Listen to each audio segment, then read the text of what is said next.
मैं निखिल वागले। आज हम बात करेंगे भीमा कोरेगांव के मामले में 5 मानवाधिकार कार्यकर्ताओं की जो गिरफ्तारी पुलिस ने की थी उसके बारे में सुप्रीम कोर्ट का फैसला आया है।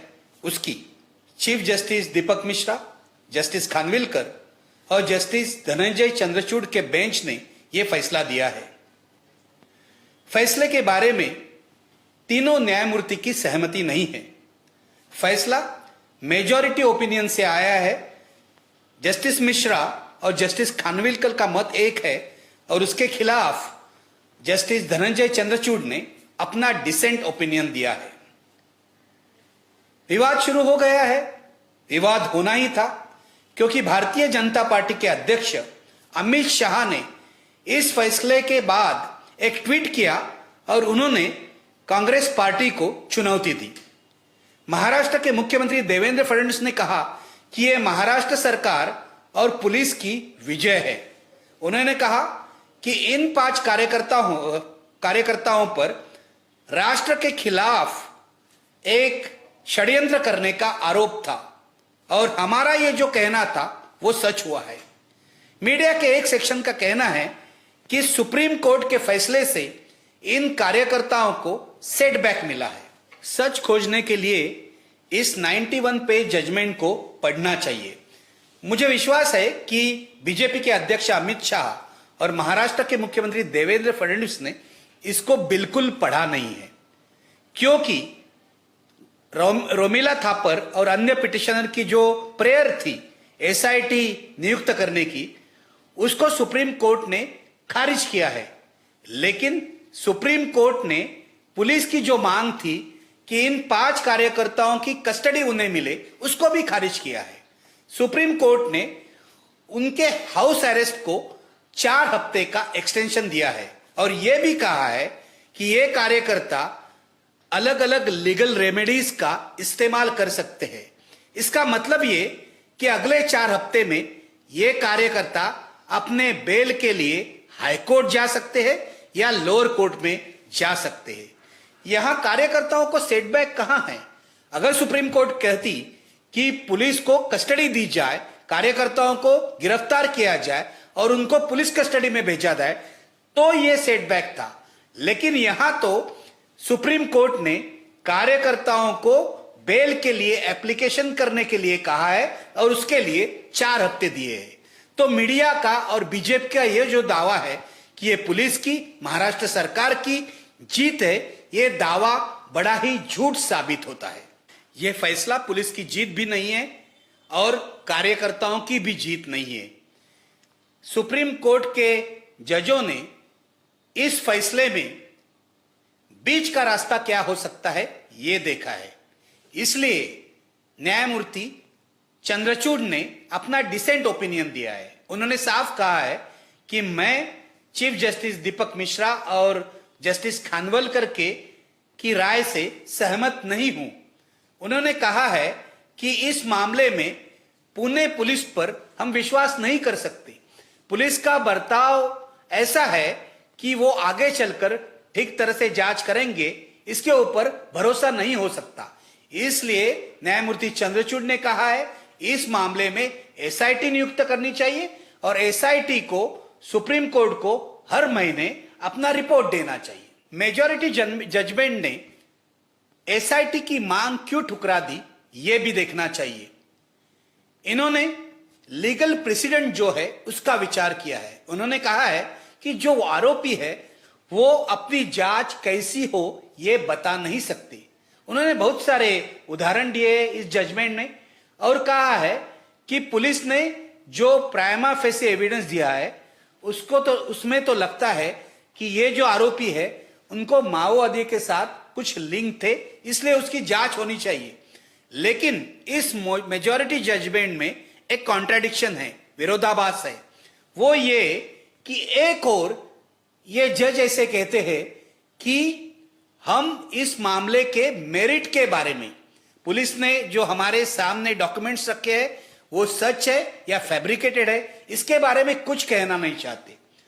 हम लोग इस मामले के मेरिट के बारे में इसलिए टिप्पणी नहीं करना चाहते हैं क्योंकि आगे चलकर इन्वेस्टिगेशन पर इसका असर पड़ सकता है या फिर आरोपियों को इसका नुकसान हो सकता है।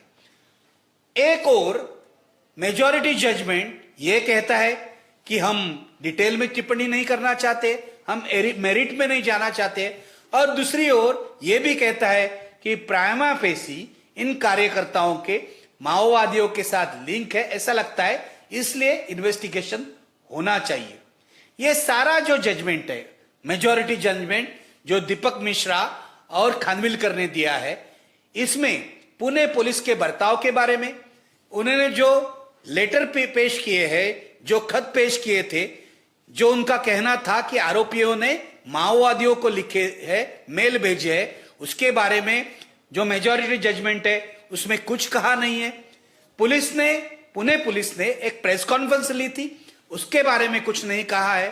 पुलिस के बर्ताव के बारे में कुछ नहीं कहा है। और जो प्लॉट टू किल पीएम था, प्रधानमंत्री को मारने का जो षड्यंत्र था, जो पुलिस जून महीने में पहले 5 कार्यकर्ताओं को गिरफ्तार किया, तब से आज तक कह रही थी कि इसके पीछे प्रधानमंत्री को मारने का षड्यंत्र है, उसके बारे में भी मेजॉरिटी जजमेंट ने कुछ कहा नहीं है। लेकिन न्यायमूर्ति चंद्रचूड़ ने अपने डिसेंट ओपिनियन में पुणे पुलिस को बहुत ही लताड़ा है। उन्होंने कहा है पुणे पुलिस का जो बर्ताव है वो ऑब्जेक्शनेबल है। पुणे पुलिस को उन्होंने जिस तरह से प्रेस कॉन्फ्रेंस की वो करनी नहीं चाहिए थी। प्रेस कॉन्फ्रेंस में उन्होंने लेटर्स भी दिए। पुलिस का कहना था कि ये लेटर गिरफ्तार हुए कार्यकर्ताओं ने माओवादियों को लिखे थे, लेकिन जस्टिस चंद्रचूड़ ने इसके बारे में भी सवाल उठाए। उन्होंने कहा है अगर सुधा भारद्वाज मराठी नहीं है, वो अगर मराठी नहीं जानती, तो उनका जो लेटर है, उनकी जो ईमेल है, उसमें मराठी शब्द कैसे आए, ये सवाल उन्होंने पूछा है पुलिस को या अपने जजमेंट में पुलिस के लॉयर को। दूसरी बात यह है, जिस कॉमरेड प्रकाश को ये मेल भेजे गए, ऐसा पुलिस का कहना है, ये कॉमरेड प्रकाश कौन है अभी तक हमें मालूम नहीं। लेकिन अगर पुलिस का जो दावा है उसके मुताबिक अगर ये कॉमरेड प्रकाश माओवादियों के नेता जो आजकल जेल में है वो जीएन साई बाबा है, तो वो जीएन साई बाबा जेल से ऐसे मेल कैसे भेज सकते हैं? जस्टिस चंद्रचूड़ ने अपने जजमेंट में यह भी सवाल उठाया है। मुझे लगता है पुणे पुलिस को अपने जांच के बारे में, इन लेटर्स के बारे में जो सवाल उठे हैं उसका जवाब देना चाहिए। जस्टिस चंद्रचूड़ ने यह भी कहा है कि पुणे पुलिस का बर्ताव इतना घटिया है कि वो ठीक तरह से जांच कर सकते हैं या नहीं, ये हम कह नहीं सकते, इसलिए एसआईटी कॉन्स्टिट्यूट करनी चाहिए। इस सवाल पर मेजॉरिटी जजमेंट ने कुछ कहा नहीं है, कुछ रोशनी नहीं डाली है। सबसे बड़ा सवाल यह है, अगर इसके पीछे प्रधानमंत्री को मारने का षड्यंत्र था तो पुलिस ने एफआईआर क्यों नहीं किया? यह गंभीर मामला है, इसके बारे में अलग से एफआईआर होना चाहिए था। जस्टिस चंद्रचूड़ कहते हैं कि पुलिस ने एफआईआर भी नहीं कहा, और जो सरकारी वकील थे उन्होंने सुप्रीम कोर्ट में भी इस मामले का, प्लॉट टू किल पीएम, प्रधानमंत्री को मारने के षड्यंत्र के बारे में कुछ नहीं कहा। उन्होंने कहा कि इस केस में वो मामला हम नहीं जोड़ना चाहते। ये क्या बात है? पुणे पुलिस को इसका जवाब देना चाहिए, या मुख्यमंत्री फडणवीस, देवेंद्र फडणवीस जो गृह मंत्री है, उनको जवाब देना चाहिए। ये सारा मामला जो शुरू हुआ है भीमा कोरेगांव के बाद 6 महीने गुजर जाने के बाद शुरू हुआ है। जून महीने में पहले 5 कार्यकर्ताओं को गिरफ्तार किया गया, तब ऐसे बताया गया कि ये जो कार्यकर्ता है इन्होंने प्रधानमंत्री को मारने का षड्यंत्र किया। पिछले 4 महीने में कोर्ट में एक भी सबूत पुलिस ने पेश नहीं किया है। वापस अगस्त महीने में 28 अगस्त को 5 कार्यकर्ताओं को गिरफ्तार किया गया। पिछले महीने में भी पुलिस ने कोई सबूत पेश नहीं किया है, क्योंकि यह सारा मामला सुप्रीम कोर्ट गया था। सुप्रीम कोर्ट ने पुलिस ने जो लेटर पेश किए हैं या डॉक्यूमेंट्स पेश किए हैं या पुलिस डायरी पेश की है, उसके बारे में कुछ कहने से इनकार कर दिया है। ये डायरी सच है, झूठ है, ये सुप्रीम कोर्ट कुछ नहीं कहना चाहता, क्योंकि उनका कहना है कि ये जो इन्वेस्टिगेशन है वो बहुत ही नेसेंट स्टेज में है। यही जो शब्द है वो सुप्रीम कोर्ट ने इस्तेमाल किए कि investigation is in nascent stage.